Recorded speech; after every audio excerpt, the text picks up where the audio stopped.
Assalamualaikum warahmatullahi wabarakatuh. Waalaikumsalam. Innal hamdalillah nahmaduhu wa nasta'inuhu wa nastaghfiruh wa natubu ilayh wa na'udzu billahi min shururi anfusina wa min sayyiati a'malina. Man yahdihillahu fala mudilla lahu wa man yudlil fala hadiya lahu. Asyhadu an la ilaha illallah wahdahu la syarika lah wa asyhadu anna Muhammadan 'abduhu wa rasuluh. Salawatullahi wa salamuhu alaihi نبينا وحبيبنا محمد صلى الله عليه وعلى آله وصحبه وسلم.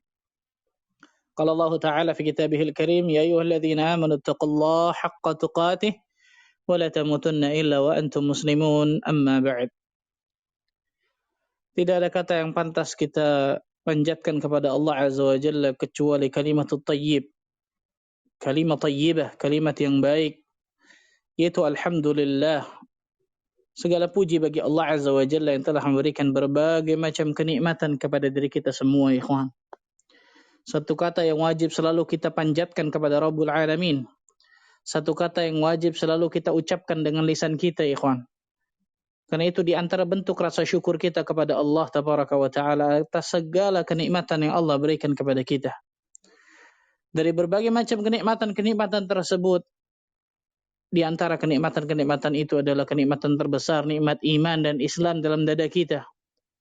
Nikmat bersemangat untuk menuntut ilmu syar'i.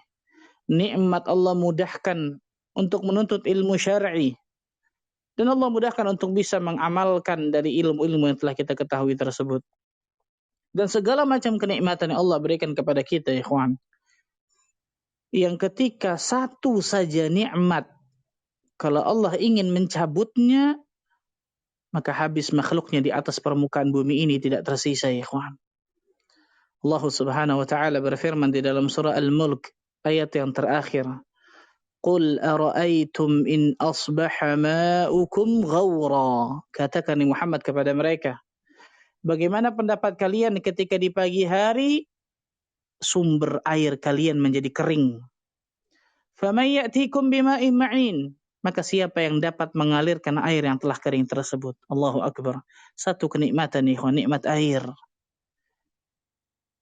Ketika Allah Azza wa Jalla takdirkan, na'udzubillah, mudah-mudahan Allah Azza wa Jalla tidak pernah takdirkan hal tersebut. Seandainya Allah Azza wa Jalla cabut seluruh air di atas permukaan bumi ini, mengering, ghawra, kata-kata ghawra itu kata para ulama, air tersebut masuk ke dalam bumi sampai sulit untuk diambil, mengering. Seandainya satu nikmat itu dicabut oleh Allah Azza wa Jalla, Allah Azza wa Jalla cabut seluruh air di atas permukaan bumi ini, maka kita akan melihat dalam beberapa hari saja makhluk-makhluk Allah Azza wa Jalla akan bergelimpangan mati menjadi mayat. Satu kenikmatan, bayangkan ikhwan. Tanya kepada diri kita masing-masing, berapa kenikmatan yang Allah Azza wa Jalla berikan kepada kita. Dan ternyata kenikmatan-kenikmatan tersebut jarang kita syukuri. Jarang kita mengatakan alhamdulillah. Jarang kita meyakini dalam hati kita ini kenikmatan dari Allah semata, bukan dari kehebatan saya. Dan jarang ternyata kita gunakan kenikmatan itu untuk sebuah amal ketaatan kepada Allah. Apakah itu termasuk orang yang bersyukur? Kalla thumma kalla. Dengarlah ketika Allah Azza wa Jalla mengatakan wa qalilum min ibadiyasy syakur. Sedikit dari hamba-hambaku yang bersyukur kepada Allah. Subhanallah. Ternyata ayat yang paling sering terulang dalam Al-Quran, fabi ayyi ala'i rabbikuma tukadziban. Maka nikmat Tuhanmu yang manakah engkau akan dustakan, wahai manusia. Maka jadikanlah diri kita termasuk golongan hamba-hamba Allah yang selalu mensyukuri nikmat Allah, ikhwan. Baik dengan hati kita, lisan kita, dan juga amal perbuatan kita di atas muka bumi ini. Salat dan salam semoga tercurah kepada Nabi kita Muhammad sallallahu alaihi wasallam. Nabi akhir zaman, Nabi yang telah membawa kita dari zaman kejahiliahan, dari zaman kebodohan, dari zaman keterasingan akan ilmu, menuju zaman yang terang benderang akan ilmu syar'i, itu zaman as-sunnah. Masyarul muslimin wal muslimat, rahimani wa rahimakumullah. Melanjutkan mabahas kita, ikhwan, kajian rutin kita tentang kitab Khulasah Ta'zimil Ilm, ringkasan dari keagungan ilmu atau memuliakan ilmu, yang ditulis oleh Syekh Salih bin Abdullah bin Hamad Al-Utsaimin hafizahullah ta'ala wa ra'ahu. Hari ini insyaallah ta'ala kita akan memasuki bab yang ke-13, yaitu tentang apa itu? Qala al-muallifu hafizahullahu ta'ala, penulis berkata, al-ma'qidu thalitha ashar. Simpul yang ke-13 atau bab yang ke-13. Badlul juhdi fi tahaffuzil ilm wal mudzakarati bihi was su'ali anhu. Badlul juhdi. Badlul juhdi ini diantara definisi dari jihad nih, ikhwan. Badlul juhdi. Mengerahkan segala upaya yang dimiliki. Mengerahkan segala usaha. Dalam apa itu? Fi tahaffuzil ilm. Dalam menghafal ilmu. Satu nih. Dalam apa? Menghafal ilmu.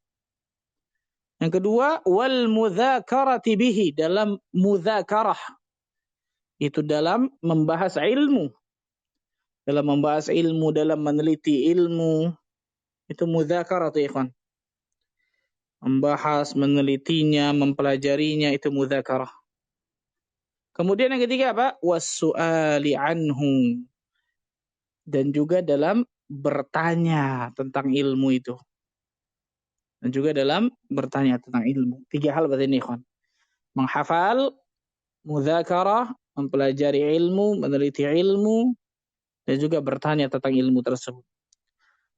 Beliau melanjutkan, idh talaqihi 'ani syuyukh la yanfa' bila hifdhin lahu wa mudzakarati bihi wa su'alin anhu. Ketika seseorang bertalaqi kepada guru, kita tahu bersama talaqi berarti berguru dengan guru tuh.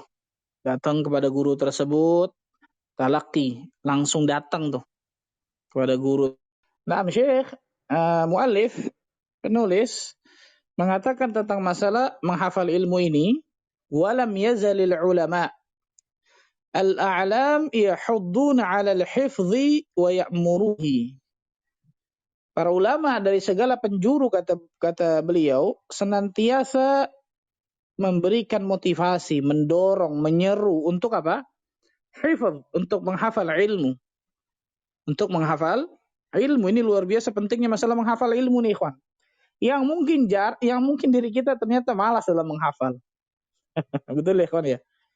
Beliau menceritakan pengalaman pribadi beliau nih dengan salah satu guru beliau, Syekh Muhammad bin Shalih Al-Utsaimin rahimahullahu ta'ala, yang kita tahu bersama bagaimana luar biasanya ilmu dari Syekh Ibn Utsaimin rahimahullahu ta'ala. Beliau mengatakan apa? Sami'tu Syekhana Ibn Utsaimin rahimahullahu ta'ala. Aku pernah mendengar guruku itu, Syekh Muhammad bin Shalih Al-Utsaimin berkata, hafizna qalilan wa qara'na katsira. Kami sedikit menghafal dan banyak membaca. Ini kata Syekh Ibn Utsaimin, ikhwan. Kami sedikit menghafal dan juga banyak apa? Membaca. Kemudian apa kata beliau? Ini yang menarik nih selanjutnya nih. Fantafa'na bima hafizna akthar min anafa'na bima qara'na. Subhanallah. Ternyata yang kami hafalkan atau yang kami dapatkan manfaat dari yang kami hafalkan itu lebih banyak daripada yang kami baca. Allahu Akbar. Ini di antara luar biasanya menghafal nih, kawan. Al-ilmu al-hifdhu, kata para ulama. Ilmu itu ya memang harus dihafal. Ilmu yang paling wajib dihafal apa? Jelas Al-Quranul Karim.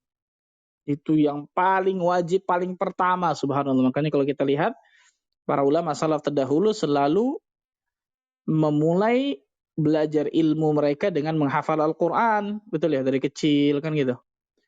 Dari mereka sudah 6 tahun, 7 tahun hafal Quran, 9 tahun hafal Quran, 10 tahun, 11 tahun hafal Al-Quran. Karena ketika seseorang menghafal Al-Quran, memulai dengan menghafal Al-Quran Al-Karim, Allah Azza wa Jalla akan bukakan kunci-kunci dari ilmu yang lain. Allah Azza wa Jalla akan berikan keberkahan dari Al-Quran tersebut. Allah berikan kemudahan dari apa? Ilmu-ilmu yang lain mereka dapatkan. Nah, ini kenikmatan luar biasa dari apa? Orang-orang yang bisa menghafalkan Al-Quran dan sebagainya.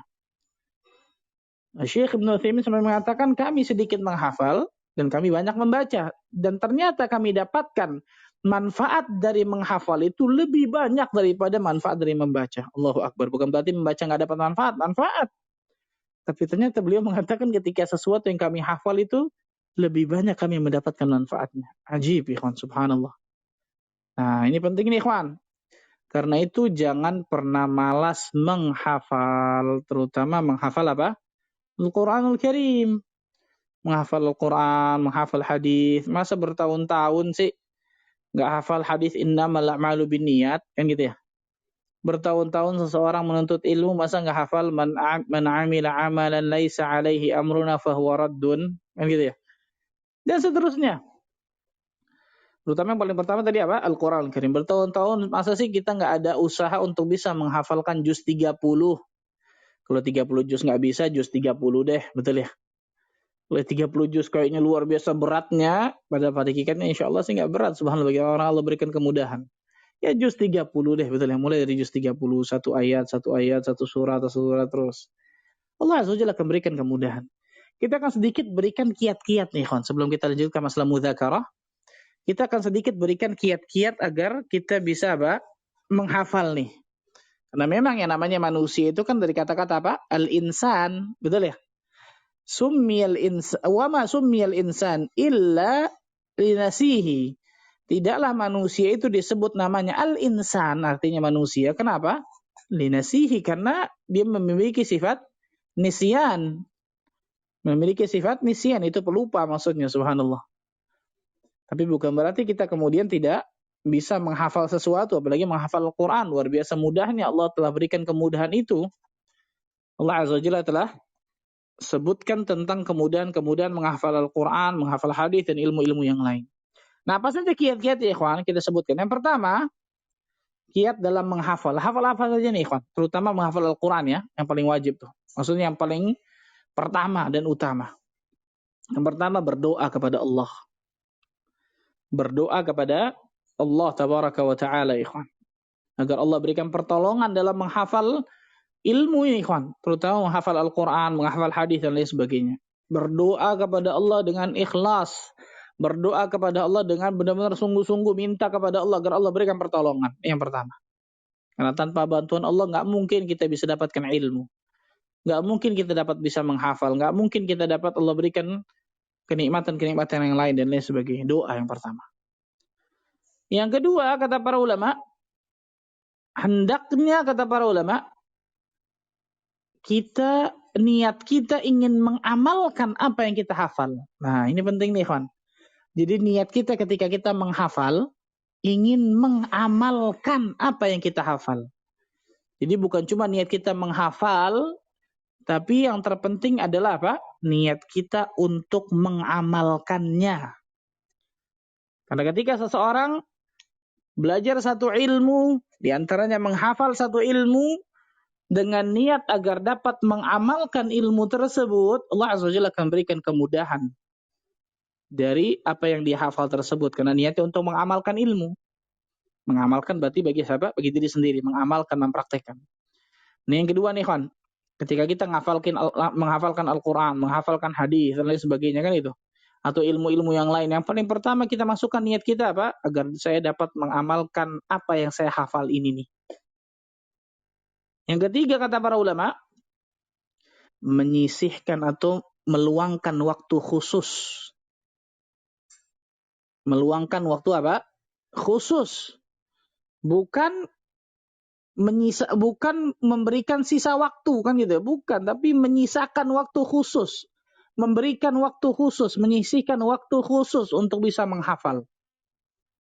Untuk bisa menghafal Al-Quran misalnya, untuk bisa menghafal hadis, untuk bisa memurojaah hafalan juga, subhanallah. Sisihkan waktu khusus tuh, luangkan waktu khusus ya, harus punya, harus ada. Bukan kalau ada waktu baru ngafal. Beda ya? Kalau itu waktu sisa doang diberikan, betul ya? Ini enggak, mengkhususkan waktu untuk bisa menghafal. Kemudian selanjutnya kata para ulama, hendaknya memiliki guru untuk bisa menyetorkan hafalan. Nah, kalau Al-Quran contohnya, hendaklah kita memiliki satu orang guru atau beberapa orang guru untuk bisa kita setorkan hafalan, untuk kita bisa murojaah dan lain sebagainya. Bisa juga di sini teman. Bisa guru, bisa teman kan gitu ya. Jadi jangan sendiri. Ini diantara bisa untuk membantu dalam menghafal. Kemudian juga kata para ulama apa? Menjauhi dosa dan maksiat. Menjauhi perbuatan dosa dan maksiat, karena dosa dan maksiat ini ikhwan akan menyebabkan lemahnya hafalan, akan menyebabkan seseorang sulit memahami ilmu agama Allah Azza wa Jalla. Bagaimana kegelapan maksiat itu bisa bersatu dengan cahaya ilmu? Mustahil, nggak mungkin, betul ya? Seperti dikisahkan oleh siapa? Imam Syafi'i rahimahullah ta'ala yang mengadu kepada gurunya Imam Waqi' bin Jarrah. Dalam syairnya kan, syakautu ila waqi'in an su'il hifzi. Aku mengadu kepada guruku Waqi' tentang jeleknya hafalanku. Imam Syafi'i ngadu jeleknya hafalan. Bayangkan ikhwan. Gimana kita ini, luar biasa. Fa'arsyadani ila tarkil ma'asi. Maka guruku Imam Waqi' bin Jarrah mewasiatkan kepada diriku untuk meninggalkan maksiat. Kenapa? Fa innal ilma huwa nur. Karena ilmu agama Allah ini adalah cahaya. Wa nurullah la yuhda lil 'asi.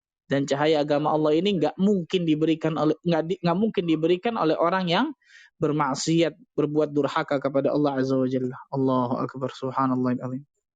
Naam, tadi dikatakan oleh sahabat Imam Syafi'i rahimahullah taala, Imam Waqi' mengatakan kepada Imam Syafi'i bahwa sesungguhnya ilmu agama Allah ini adalah cahaya Allah, dan cahaya agama Allah tidak akan pernah diberikan kepada orang-orang yang bermaksiat kepada Allah. Kemudian ada seorang bertanya kepada Imam Malik rahimahullah ta'ala, ya Imam, apa yang bisa dilakukan untuk bisa menguatkan hafalan, wahai Imam? Apa kata Imam Malik rahimahullah ta'ala? In kana yasluhu lahu syai'an fatarakal ma'asi. Jika ada sesuatu yang harus dilakukan agar dapat menguatkan hafalan, maka bentuknya jelas meninggalkan maksiat. Allahu akbar, lihat. Meninggalkan apa? Kemaksiatan.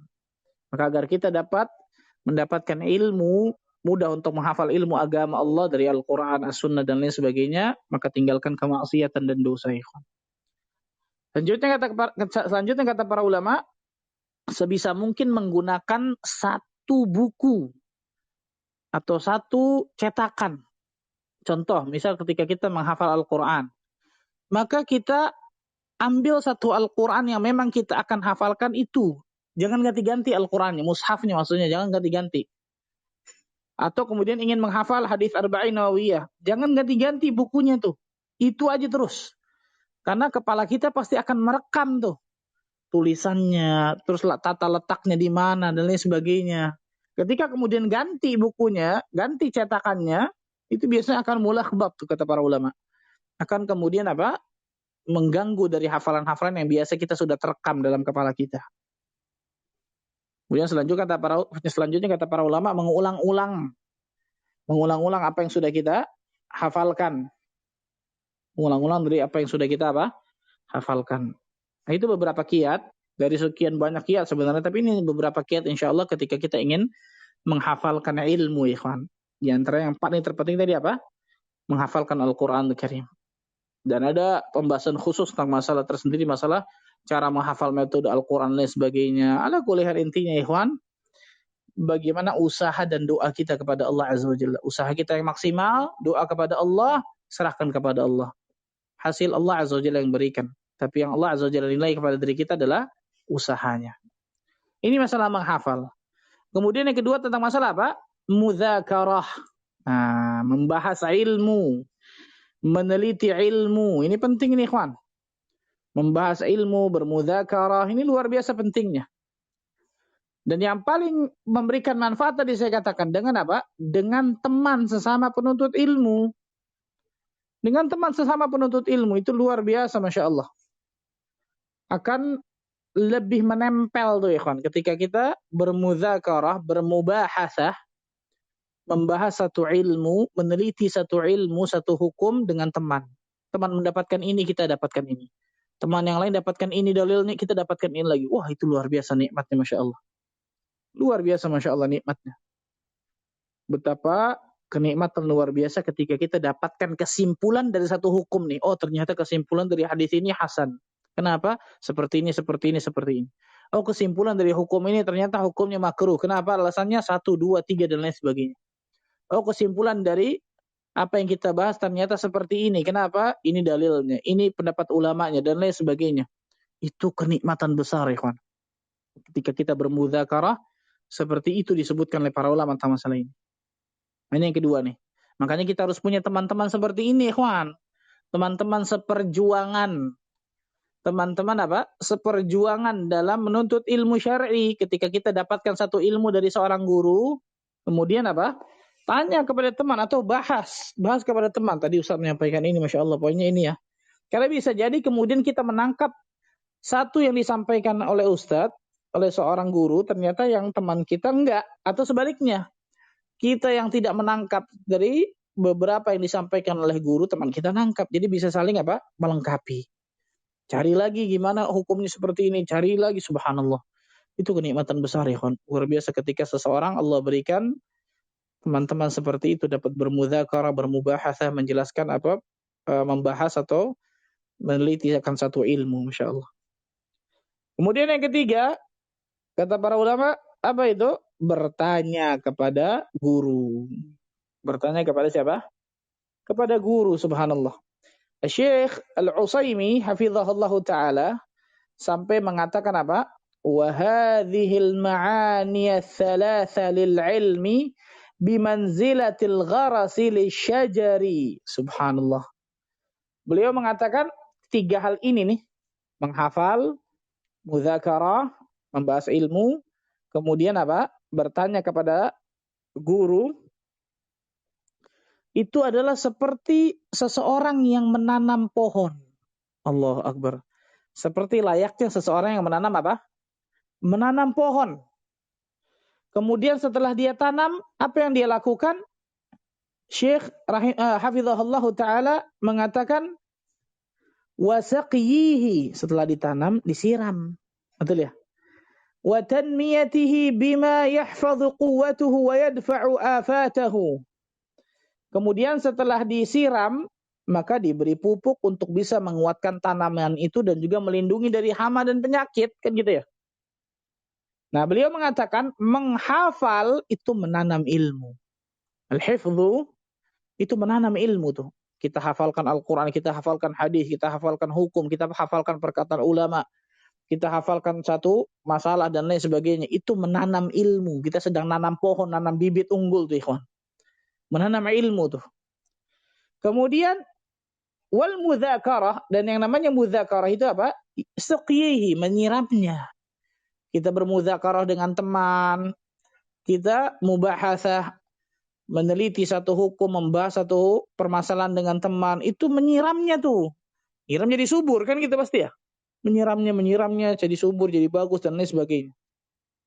Dan kemudian bertanya tentang ilmu, itu bentuk dari penjagaan, pemeliharaan, perlindungan dari berbagai macam keburukan dari hama. Karena bisa jadi kemudian kita mendapatkan satu ilmu ternyata dari orang itu ternyata syubhat. Kita tanya kepada orang yang lebih berilmu, betul ya? Was'alu ahla dzikri in kuntum la ta'lamun, kata Allah. Bertanyalah kepada ahlu dzikr, itu ahlul ilm, ahli ilmu, jika kalian tidak mengetahuinya. Jadi ketika kita tidak tahu, jangan sok tahu. Ini perhatikan nih, kawan, penting nih. Banyak kaum muslimin zaman sekarang ketika dia tidak tahu, maka kemudian dia sok tahu. Na'udzubillah min dzalik. Menurut saya, subhanallah. Siapa antum berani mengatakan menurut saya, menurut agama, tentang masalah agama nih? Subhanallah. Allah mengatakan fas'alu ahla dzikri in kuntum la ta'lamun dalam surah An-Nahl ayat 43. Bertanyalah kepada orang yang memiliki ilmu, ahlu dzikr, maksudnya ahlul ilm, orang yang memiliki ilmu jika kalian tidak mengetahuinya. Allah Azza wa Jalla juga berfirman di dalam surah An-Nisa ayat 83. Surah An-Nisa ayat 83. Wa idza ja'ahum amrun minal amni awil khawfi adha'u bih walau rudduhu ila ar-rasuli wa ila ulil amri minhum la'alimahu alladhina yastanbitunahu minhum walaula fadlullahi 'alaikum wa rahmatuhu lattaba'tumus syaitana illa qalila. Dan apabila datang kepada mereka suatu berita tentang keamanan ataupun ketakutan, mereka lalu menyiarkannya. Adza'u bih, mereka menyiarkannya tuh, mereka tadi broadcast dan lain sebagainya, betul ya, mereka menyebarkannya. Dan kalau mereka menyerahkan, padahal kata Allah kalau mereka menyerahkannya kepada Rasulullah sallallahu alaihi wasallam dan kepada ulil amri di antara mereka, tentulah orang-orang yang ingin mengetahui kebenaran akan dapat mengetahui dari mereka, itu dari Rasul dan ulil amri. Kalau tidaklah karena karunia dan rahmat Allah kepada kalian, tentulah kalian akan mengikuti syaitan, kecuali sebagian kecil di antara kalian. Allahu Akbar. Kepada siapa? Allah dan Rasulnya dengan ulil amri. Ulil amri di sini bisa dua kata para ulama maknanya. Ulil amri maknanya penguasa di situ. Yang kedua adalah ulil amri maknanya adalah para ulama. Orang-orang yang berilmu tentang masalah tersebut. Nah ini tiga hal nih ikhwan lihat.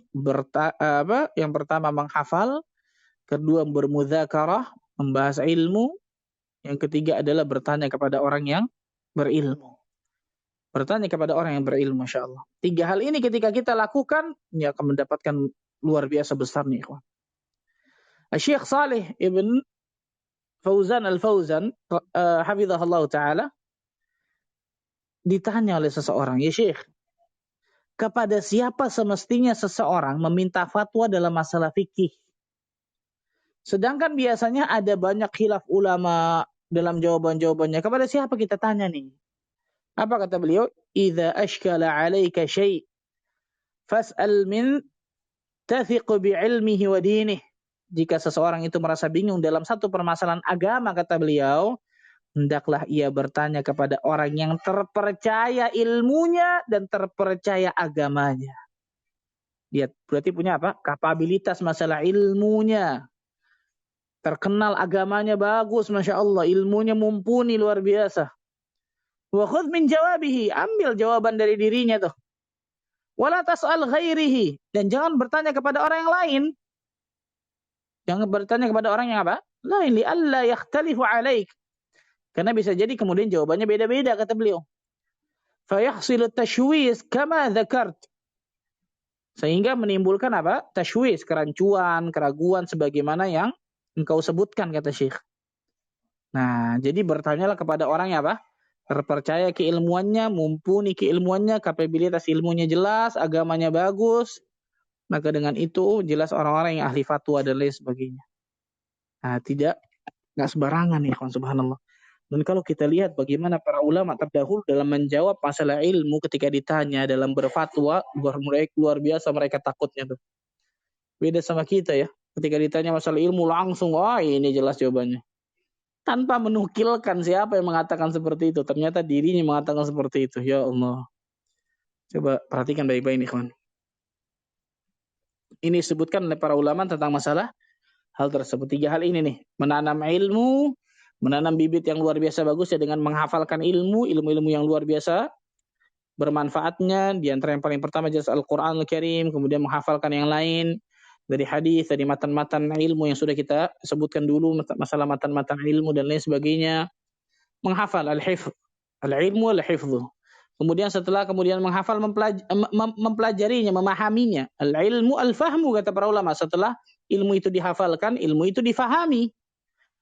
Memahami dari pemahaman yang benar, dari guru yang benar. Kemudian kita bahas dengan teman-teman yang berpemahaman juga benar. Dengan itu kita akan dapatkan, Masya Allah, akan tersirami itu dari hati kita, iman kita, ilmu kita dengan siraman yang benar, yang baik.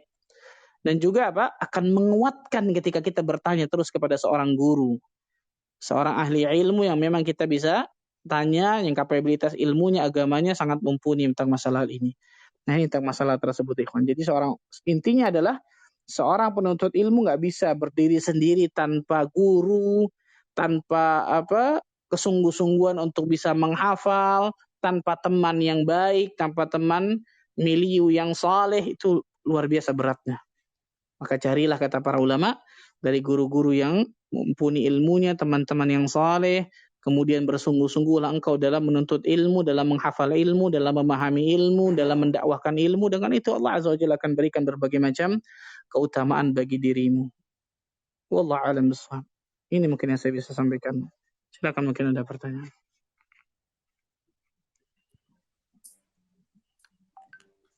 Alhamdulillah, kita sudah mendengarkan banyak faedah yang sudah disampaikan oleh Ustadz. Tidak terasa sudah ada 13 simpul pengagungan ilmu yang telah beliau sampaikan.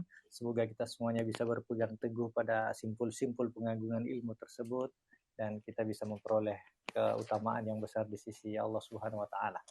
Selanjutnya kita membuka sesi tanya jawab. Bagi antum yang ingin bertanya secara langsung, silahkan bisa raise hand atau mungkin bisa menuliskan melalui chat di back channel. Tafadhol.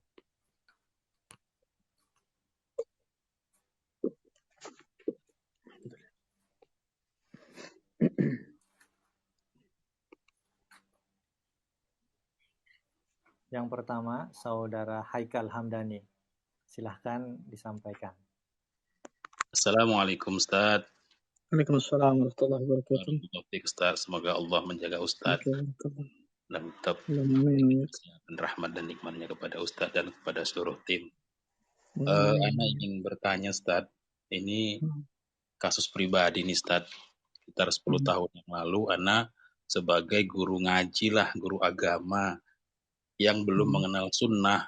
Artinya metode Ana mengajar itu metode pada umumnya orang-orang yang sama sekali tidak tahu sunnah, dan setiap pertanyaan yang ditanya siswa Ana jawab karena intinya yang penting baik, maka Ana jawab aja gitu.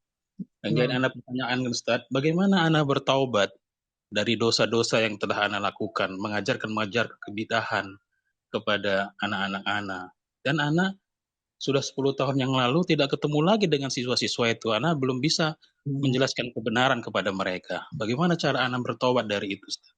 Jazakallah khair. Oh iya, Masya Allah, barakallahu fikum. Memang berarti tidak pernah ketemu sama siswa-siswa itu tersebut lagi ya, Pak ya? Sudah 10 tahun Ana merantau, Ustaz, dan di rantau baru kenal sunnah. Allahu Akbar, Masya Allah, barakallahu fikum, Masya Allah. Nah, yang pertama jelas, kewajiban bagi seseorang ketika dia mengajarkan sesuatu yang tidak benar kepada manusia lain adalah bertaubat kepada Allah Azza wa Jalla. Itu yang pertama jelas. Bagaimana taubatnya kepada Allah Azza wa Jalla? Yang pertama jelas menjalani syurutut taubah. Menjalani syarat-syarat taubat kepada Allah Azza wa Jalla. Apa saja syarat taubat tersebut? Yang kita sering sebutkan. Yang pertama an-nadam, menyesal akan perbuatan dosa tersebut. Yang kedua al-iqla', meninggalkan dosa tersebut. Yang ketiga al-azam, bertekad kuat untuk tidak mengulangi dosa tersebut. Yang keempat al-ikhlas, ikhlas ketika dia bertaubat kepada Allah Azza wa Jalla, bukan karena dunia, bukan karena manusia dan lain sebagainya, tapi karena Allah Azza wa Jalla. Yang kelima memperbanyak istighfar kepada Allah. Memperbanyak mengucapkan istighfar kepada Allah Azza wa Jalla. Astaghfirullah wa atubu ilaih, astaghfirullah alladzi la ilaha illa huwal hayyul qayyum wa atubu ilaih. Yang kelima. Yang keenam, menggantinya dengan memperbanyak amal saleh setelahnya. Setelah dia bertaubat, maka setelah dia taubat amalannya akan berubah kan gitu ya. Yang tadi tuh, ketika dulunya mungkin mengajarkan sesuatu yang tidak ada contohnya dari Nabi SAW, maka ketika dia taubat, diajarkan kebaikan-kebaikan, diajarkan sunnah-sunnah Nabi SAW kepada manusia. Yang paling wajib jelas kepada keluarganya kan gitu, anak dan istrinya. Maka gimana yang dulu nih? Yang saya ajarkan lain sebagainya, kalau memang kita bisa mencarinya dengan berbagai macam cara lah zaman sekarang, betul ya? Bisa jadi dari Facebook, bisa jadi dari Instagram dan lain sebagainya. Kemudian kita dakwahi, yang saya ajarkan ternyata dulu adalah salah, saya minta maaf dan lain sebagainya, ini yang benar dan sebagainya. Alhamdulillah kalau kita bisa kemudian menemukan dari murid-murid kita tersebut, kita ajarkan kebenaran dan lain sebagainya, ini yang benar, ini yang tidak. Dan kita berusaha dengan maksimal gitu untuk mencari mereka dan lain sebagainya. Kalau ternyata sudah maksimal dan sebagainya tidak kita temukan dan lain sebagainya, doakan. Doakan mereka agar Allah Azza wa Jalla berikan hidayah kepada mereka. Nah, karena bisa jadi ternyata dari doa kita kepada Allah Azza wa Jalla yang kita ketuk selalu pintu langit ini, nih ya Allah, saya mau taubat ya Allah. Saya nggak mau dapatkan dosa jariah dari apa yang saya ajarkan kepada murid-murid saya. Ternyata itu sebuah kesalahan luar biasa, fatal, berat. Maka saya ingin bertaubat kepadamu ya Allah. Maka berikan hidayah kepada murid-murid saya tersebut, hidayah sunnah kepada dirimu ya Allah, dan sebagainya. Doakan kan gitu ya. Karena hati manusia jelas berada di tangan Allah Tabaraka wa Ta'ala, di antara jari jemari Allah Azza wa Jalla. Doakan sesering mungkin agar Allah Azza wa Jalla berikan hidayah kepada murid-murid kita tersebut yang pernah kita ajarkan ternyata bukan suatu kebenaran. Dan dengan itu mudah-mudahan Allah Azza wa Jalla berikan taubatan nasuha kepada diri kita. Allah terima taubat kita. Barakallahu fikum. Barakallahu fiik Ustaz. Jazakallah khair. Banyak, Masya Allah. Alhamdulillah, selanjutnya di belakang Pak Haikal ada Ahli Maidi. Tafadhol, silahkan. Naam. Assalamualaikum warahmatullahi wabarakatuh, Ustadz. Waalaikumsalam. Bismillah, sebelumnya jazakumullah khairan kepada tim 4 terus bergerak dan Ustadz. Semoga selalu dalam kebaikan dan keberkahannya. Dan kita semua para hadirin diberikan keistiqomahan. Ustadz izin bertanya Ustadz terkait tentang tema ini Ustadz. Ini Ustadz bagaimana Ustadz kita minta nasihatnya sih Ustadz, nasihat sama faedahnya Ustadz, agar kita yang ini Ustadz yang misalnya lambat dalam memahami ilmu, misalnya lambat dalam berpikir, dalam menangkap ilmu Ustadz, itu gimana Ustadz ya? Supaya kita tuh bisa tetap terus kuat Ustadz dalam mempelajari itu, walaupun kita tuh diberikan cobaan dalam lambat memahami akan ilmu itu tersebut Ustadz. Mungkin itu aja. Barakallahu fiik. Barakallah. Nah, yang pertama tadi saya katakan coba introspeksi diri kita, bisa jadi ternyata Allah Azza wa Jalla berikan seperti itu karena ada dosa-dosa yang ternyata belum kita minta ampun kepada Allah, belum kita istighfar, belum kita taubat kepada Allah, sehingga Allah Azza wa Jalla berikan pemahaman akan ilmu yang telah kita tuntut tersebut mungkin lama dan lain sebagainya.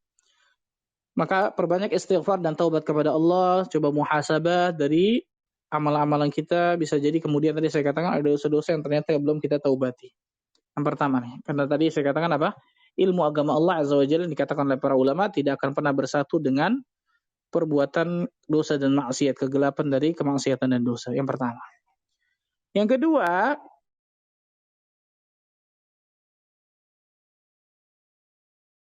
ilmu harus membangun keoptimisan dalam dirinya, ikhwan. Nggak boleh pesimis.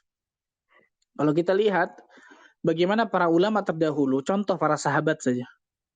Para sahabat, banyak ternyata dari mereka yang ketika mereka baru masuk Islam, mereka sudah tua-tua umurnya. Sebenarnya bukan tua, sudah 30 tahun lebih ke atas, sudah 40 tahun, sudah 50 tahun, betul ya? Dan baru seperti itu mereka mulai menghafalkan Al-Quran, betul ya? Mulai menghafalkan Al-Quran, mulai memahami ilmu yang disampaikan Nabi SAW, mulai menghafalkan hadis dan lain sebagainya, mulai belajar dengan Nabi SAW, dan Allah berikan kemudahan. Allah berikan apa? Kemudahan. Maka optimislah kata para ulama. Ada seorang ulama yang melihat seekor semut yang lagi naik ke atas apa? Ke atas dinding, jatuh lagi semut tersebut. Naik lagi, jatuh lagi, terus. Tapi semut ini nggak pantang nyerah. Kata ulama ini, seekor semut saja yang Allah Azza wa Jalla tidak berikan akal. Semangatnya untuk bisa naik seperti ini, untuk mendapatkan sesuatu yang mungkin dia inginkan luar biasa. Masa saya untuk bisa mendapatkan ilmu yang bermanfaat, nggak mau semangat, nggak mau sungguh-sungguh, nggak mau optimis. Kan gitu ya. Yang penting luar biasa tentang masalah ini.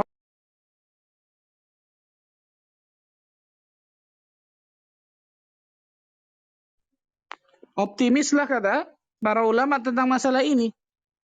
Ketika seseorang selalu optimis dalam menuntut ilmu syar'i, dalam kemudian memahami ilmu, maka insyaallah ta'ala Allah Azza wa Jalla akan berikan kemudahan bagi dirinya.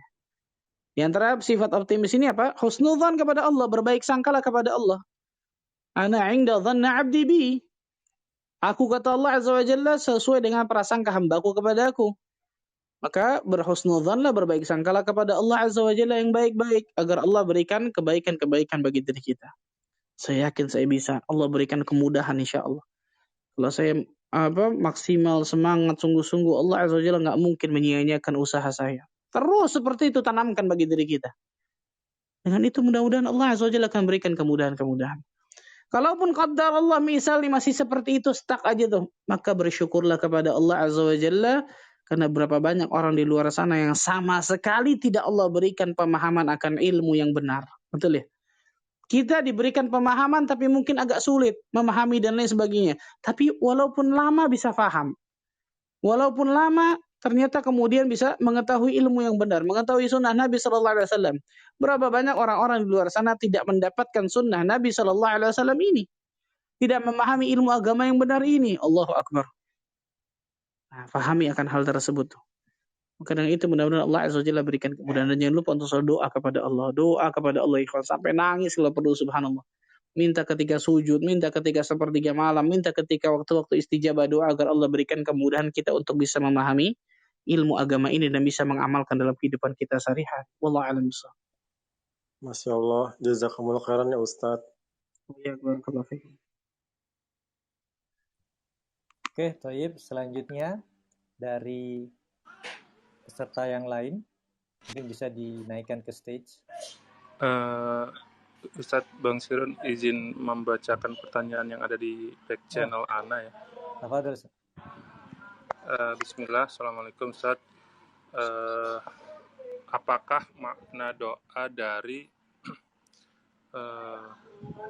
Robbi inni lima anzalta ilayya min khairi faqir, Ustadz? Nah, itu di antara doa di dalam Al-Quran Al-Karim yang Allah sebutkan, tapi lupa ayat berapa di subhanallah. Rabbi zidni anzalta min khairin faqir. Sebentar. Itu di antara minta apa? Ilmu kepada Allah Azza wa Jalla dan pengakuan akan dirinya bahwa dirinya seorang hamba Allah Azza wa Jalla yang fakir, nggak bisa apa-apa tentang masalah ini. Sebentar.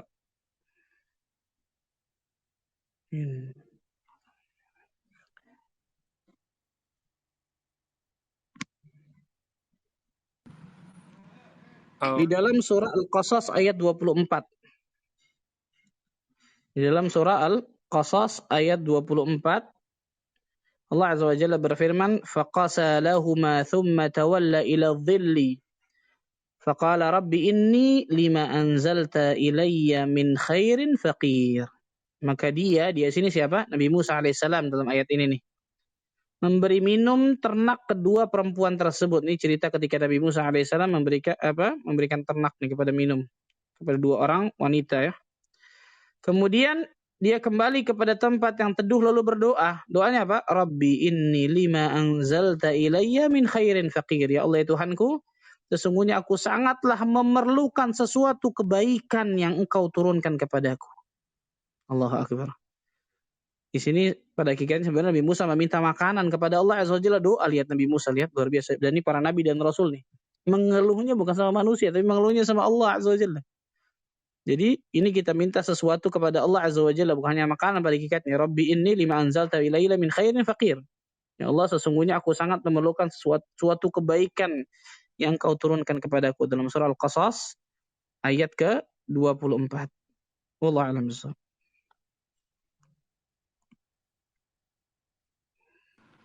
Masya Allah. Dalam ya Ustaz. Ana izin angkat penanya yang langsung angkat tangannya Ustaz. Fadhal.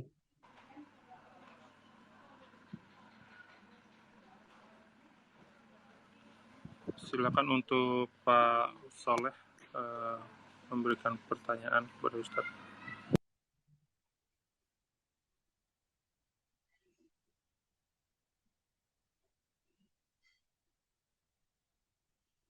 Yes. Monitor Pak Soleh, atau mungkin kepada sister dulu yang ingin bertanya, silakan. Oke, baik. Assalamualaikum warahmatullahi wabarakatuh. Awan Ustadz, Ana izin bertanya. Kan salah satu cara kita menuntut ilmu itu adalah dengan membeli buku, membaca bukunya juga, terus kita juga bisa simak penjelasan buku itu secara tuntas di akun-akun YouTube Ustadz yang sudah membahasnya. Lalu yang udah sesuai sunnah ya Ustadz ini bukunya. Lalu bagaimana cara kita agar bisa membedakan ini buku agamanya sudah sesuai sunnah apa belum Ustadz? Karena anak pribadi masih awam banget untuk membeli buku agama karena anak takut terkena syubhat ataupun perkara bid'ah ini ya Ustadz. Agar kita tidak salah mempelajari ilmu, mengamalkan ilmu, dan mendakwahkan ilmu itu sendiri Ustadz. Itu aja. Jazakallahu khair, barakallahu fiik Ustadz. Nah, barakallahu iyaki. Nah, ini bagus Masya Allah nih. Gimana caranya? Yang pertama minta rekomendasi dari Ustadz. Betul ya? Minta rekomendasi dari seorang yang lebih berilmu. Entah itu Ustadz, entah mungkin teman yang memang sudah lama ngaji mungkin dan sebagainya, sudah mengetahui tentang buku-buku mana saja yang bagus dan sebagainya untuk bisa kita beli, dan itu banyak memang, alhamdulillah, masya Allah, baik itu terjemahan kitab ulama masya Allah atau tulisan dari ustadz-ustadz dan lain sebagainya. Yang pertama minta rekomendasi, baik itu kepada seorang ustadz atau teman kita yang lebih berilmu dari kita dan lain sebagainya. Yang kedua, cari pustaka-pustaka yang memang thiqah.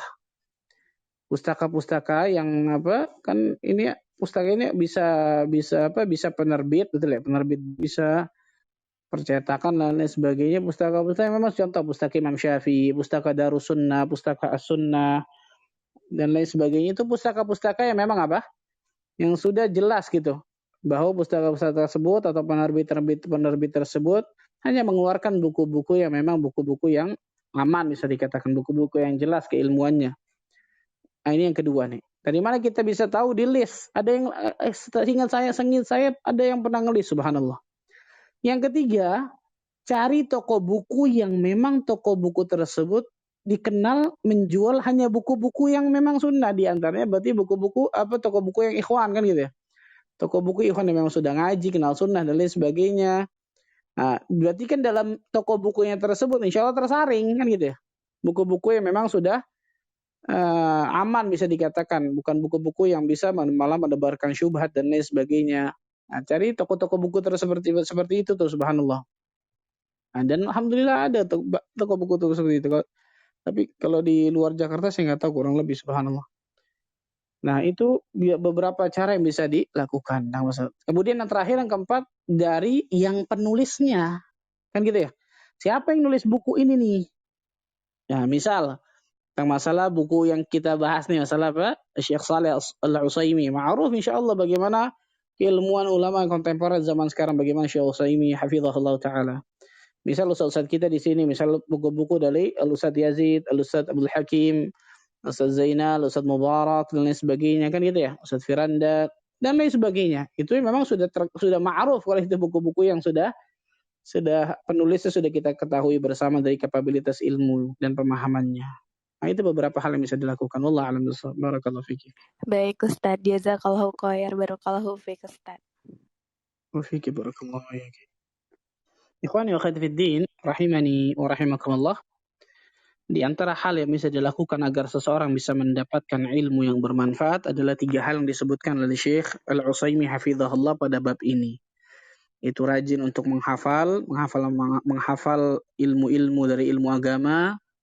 Kemudian rajin dalam bermudzakarah, dalam membahas ilmu, meneliti ilmu, mempelajari ilmu di antara dengan teman-teman sesama penuntut ilmu. Dan yang ketiga, tidak lain tidak bukan adalah bertanya kepada seorang guru yang memang mumpuni kapabilitas ilmunya, agamanya terkenal baik dan lain sebagainya.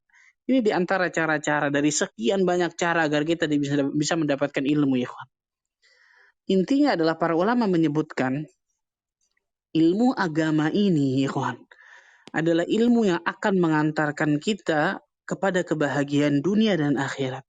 Dan itu sesuatu yang pasti, perhatikan. Kalau kita menuntut ilmu dunia untuk mengejar sesuatu yang belum tentu pasti, betul ya? Kita ngejar ilmu dunia dari SD, bagian dari TK, SD, SMP, SMA, S1, S2, S3, ketika ditanya, Anda yakin dia dapat bahagia dengan ilmu ini?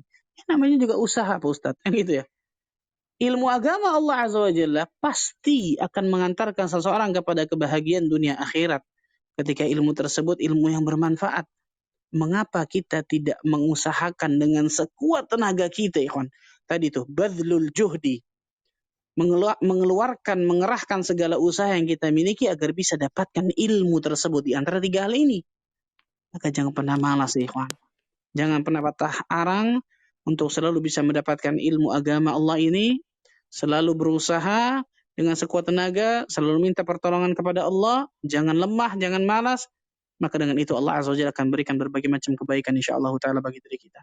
Yakinilah bahwa ilmu agama ini ilmu yang akan mengantarkan kepada kebaikan, kebahagiaan yang hakiki. Maka dengan itu insyaallah taala kita akan benar-benar bersemangat, bersungguh-sungguh untuk menuntut ilmu agama ini dengan luar biasa. Melebihi semangat kita untuk mencari duniawi. Karena itu yang telah diberikan kepada para ulama salaf terdahulu. Bagaimana nikmatnya mereka menuntut ilmu syar'i. Bagaimana nikmatnya mereka dalam mengamalkan ilmu yang telah mereka dapatkan, dan itu jelas ilmu yang bermanfaat.